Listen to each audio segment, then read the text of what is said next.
Welcome to supreme six media. నేను మీ journalist Lakshminag Naraharisetti. మనందరికీ తెలుసు, ప్రస్తుతం టీడీపీ అధిష్టానం ఒక నిర్ణయం తీసుకుంది. పిఠాపురం నుంచి శ్రీవత్సవాయి సత్యనారాయణ వర్మ అలియాస్ టీడీపీ వర్మ గారిని పక్కకు తప్పించింది ఆ నియోజకవర్గ బాధ్యతల నుంచి. ఇలాంటి నిర్ణయం ఇప్పటికిప్పుడు తీసుకున్న నిర్ణయం కాదని గతంలో నుంచి చంద్రబాబు గారు సున్నితంగా హెచ్చరిస్తూ వస్తున్నారన్న వార్తలైతే ఇప్పుడైతే వినబడుతున్నాయి. కానీ 2 సంవత్సరాల నుంచి కూడా మరి అక్కడున్న జన సైనికులను కలుపుకుపోకుండా నిత్యం కూడా ఏదో ఒక వివాదంలో ఉండే వర్మ ఇప్పుడు అక్కడ బాధ్యతలు పక్కకి పెట్టించడంతో ఒక రకంగా అక్కడ జన సైనికుల్లో మాత్రం ఒకంత ఆనందం అయితే వెలువరుస్తుంది.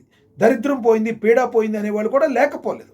ఎందుకంటే అంతటి ఇంపాక్ట్ ఆయన ఎందుకు క్రియేట్ చేశారు అంటే శ్రీవత్సవాయి సత్యనారాయణ వర్మ ఎందుకు ఇలా చేశారు, ఎందుకు టీడీపీ అధిష్టానం చెప్పిన మాటను ఎందుకు ఖాతరు చేయలేదు అని అనేక మంది మాట్లాడుతున్న పరిస్థితిని మనం గమనించవచ్చు.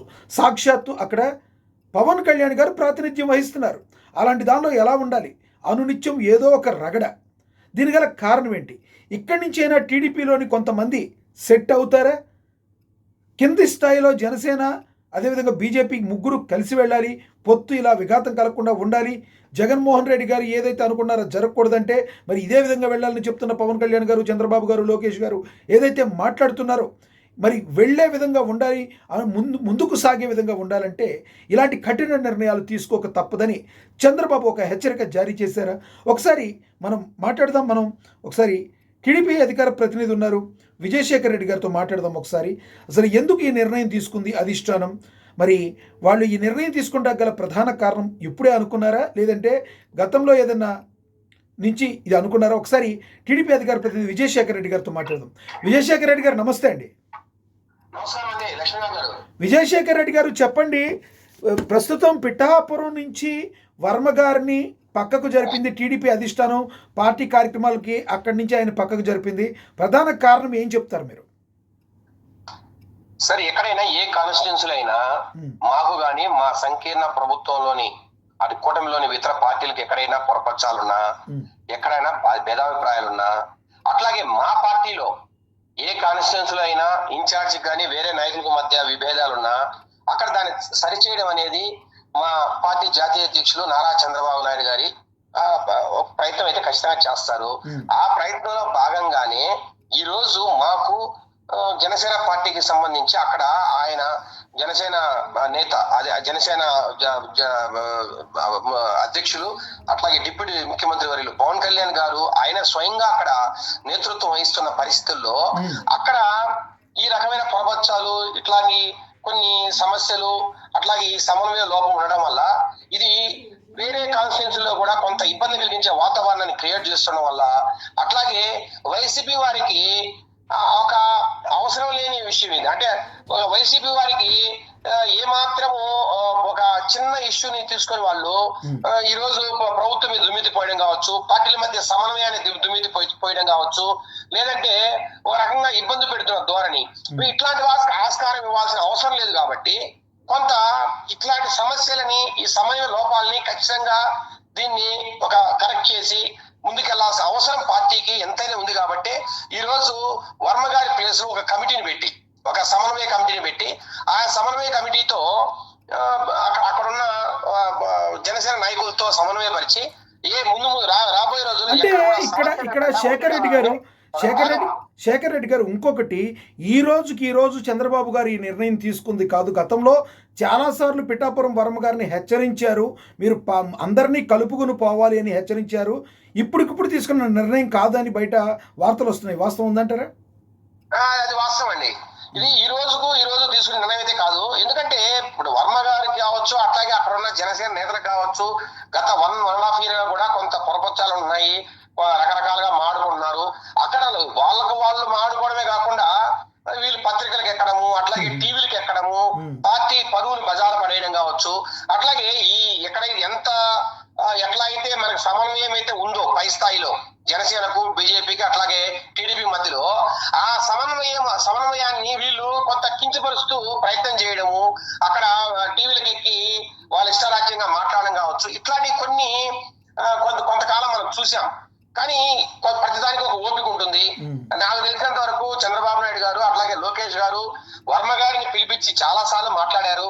అట్లాగే మా రాష్ట్ర అధ్యక్షులు ఆయన మన పల్లా శ్రీనివాస్ రావు గారు కూడా పిలిచి మాట్లాడిన దాఖలాలు ఉన్నాయి. అయినా కూడా ఇంకా ఎక్కడో కొంత ఆయనకున్న బాధో లేకపోతే ఆవేదనో మరి అర్థం కావట్లేదు. ఎందుకో ఆయన ఆ పార్టీ లైన్ దాటం వల్ల, పార్టీ కంటూ ఒక లైన్ ఉంటుందండి ఈ రాష్ట్రంలో. ఎందుకంటే మనం ఒక సంకీర్ణ ప్రభుత్వం నడిపేటప్పుడు మనకున్న కూటమిలో వేరే పార్టీలతో కావచ్చు, అట్లాగే మా విత్ ఇన్ ద పార్టీ అంటే తెలుగుదేశం పార్టీలోనే ఎక్కడైనా సరే ఆ పార్టీకి అనుగుణంగా, సిద్ధాంతానికి అనుగుణంగా కావచ్చు, లేకపోతే నాయకుల మధ్య సమన్వయంతో కానీ ముందుకు పోవాల్సిన అవసరం ఉంది. ఏ నాయకుడైనా నేనే గొప్ప, నాకు ఓట్లున్నాయి, నేను పోటీ చేసి ఎక్కడైనా గెలవగలనే ఒక అహంకారం కూడా ఎక్కడ పనికిరాదు.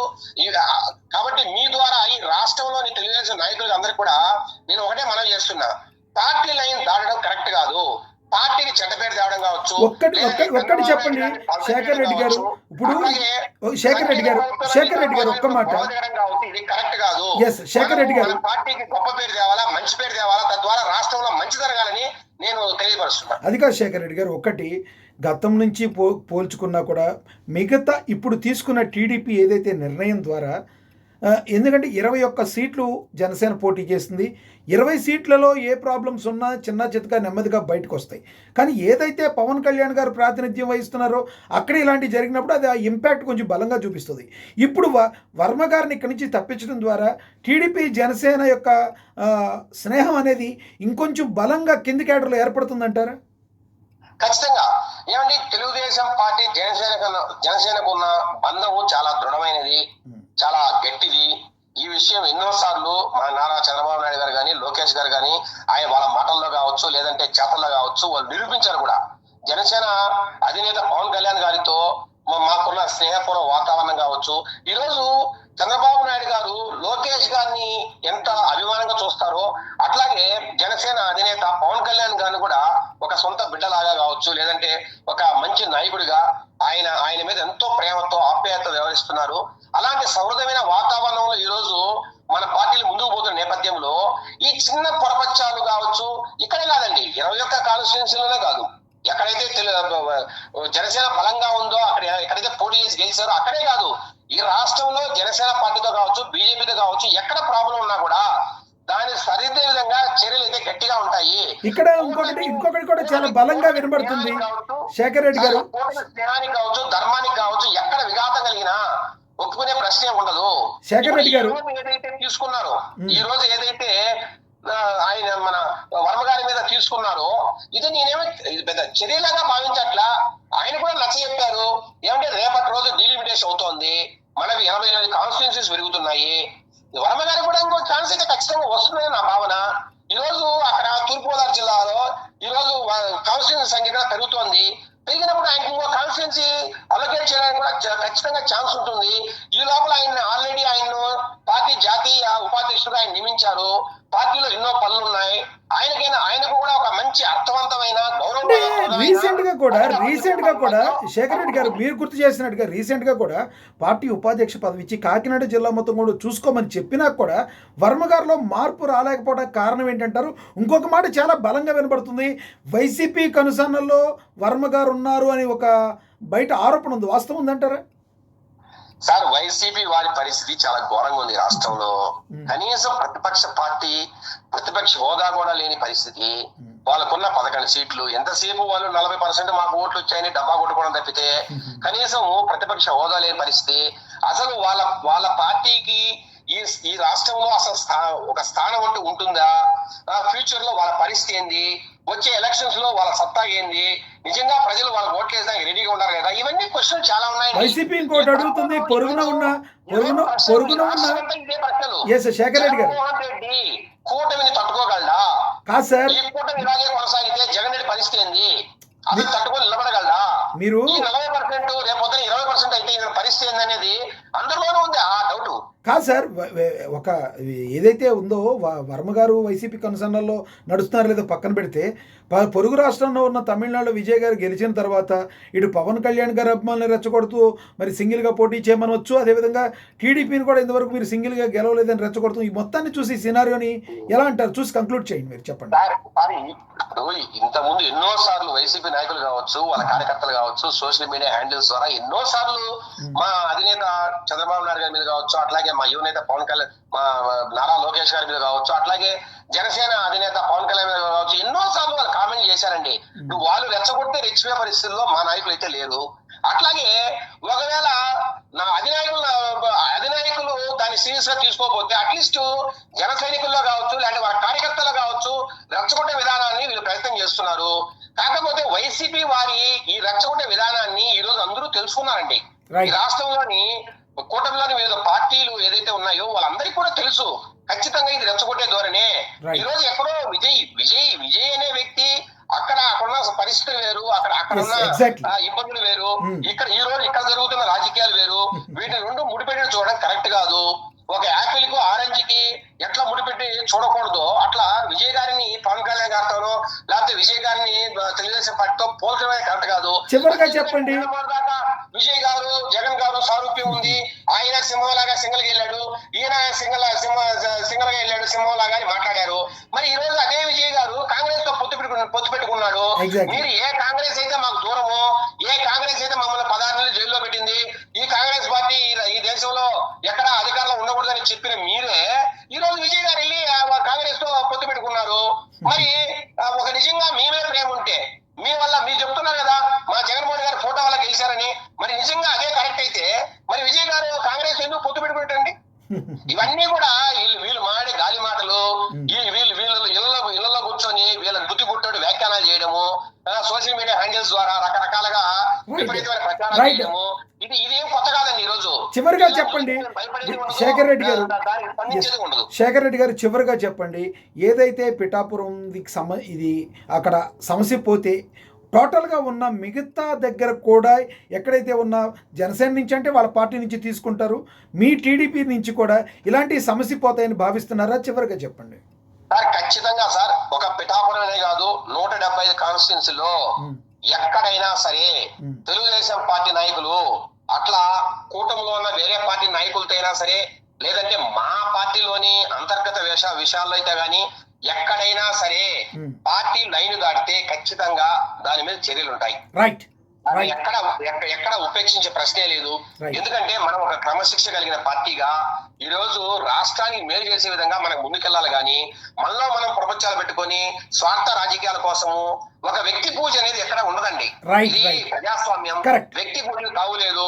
మేము బలవంతులం, మేము అనుకుంటే పార్టీ మేము చెప్పినట్టు వినాలా అని ఏ నాయకుడు ప్రవర్తించినా కూడా అది కరెక్ట్ కాదు. అల్టిమేట్ గా పార్టీ పవర్ఫుల్, చంద్రబాబు నాయుడు గారు పవర్ఫుల్. వాళ్ళు ఏం చెప్తే అది వినాలి గాని స్వప్రయోజనాల కోసం ఏ నాయకుడు కూడా ప్రవర్తించకూడదు అనేది నా భావన. అలాంటి మాటే నేను ఈ రోజు ఈ రాష్ట్రంలో తెలుగుదేశం పార్టీ నాయకులందరికీ కూడా విన్నవిస్తున్నాం. ఖచ్చితంగా పార్టీ లైన్ లో ఉండండి. పార్టీ అధినేత చంద్రబాబు నాయుడు గారికి, లోకేష్ గారికి మంచి పేరు తీసుకొచ్చే విధంగా ప్రవర్తించండి.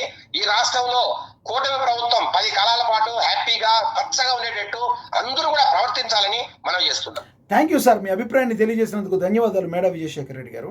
ఎస్ సార్, ధన్యవాదాలండి. చూసాం కదా, సో టీడీపీ అధిష్టానం కావచ్చు, చంద్రబాబు గారు కావచ్చు, నారా లోకేష్ గారు కావచ్చు, పవన్ కళ్యాణ్ గారు కావచ్చు, వీళ్ళందరూ కూడా ఒక క్లారిటీగా ఉన్నారు. ఇలాంటి చిన్న చిన్న పొరపత్యాలు లేకుండా చూసుకోవాల్సిన బాధ్యత ఆయా పార్టీల అధిష్టానం మీద ఉందని మరొకసారి ప్రూవ్ చేస్తూ, ఏదైతే పవన్ కళ్యాణ్ గారి దగ్గర మరి ఆయన ప్రాతినిధ్యం వహించే దగ్గర అనునిత్యం కూడా ఏదో ఒక ప్రాబ్లమ్స్ క్రియేట్ చేస్తున్న వర్మ గారిని అయితే అక్కడి నుంచి పక్కగా తప్పించడంతో జన సైనికుల్లో కాస్త అయితే మరి ఆనందం అయితే వెళ్లివిరిచింది. కొంతమంది అయితే పేడ పోయింది, కర్మ పోయింది, ఎవరు చేసుకున్న దానికి వారే కర్మని అనుకుంటున్నారు. మరి దీని గురించి మీరేమనుకుంటున్నారో కింద కామెంట్ బాక్స్లో కామెంట్ చేయండి. మరి మీరు సబ్స్క్రైబ్ చేసుకోండి. Supreme 6 media. నమస్తే.